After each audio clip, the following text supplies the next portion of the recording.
там есть отдел целый. Мексиканской вот это вот сувенирный поход. А ты чего? Стал просто здесь постоять? Ну, смотри, нормально.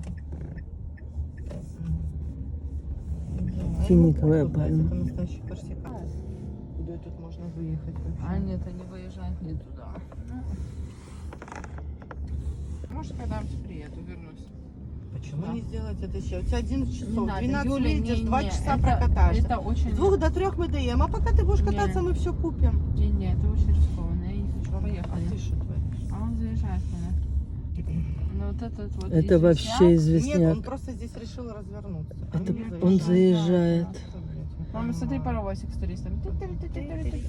Вижу.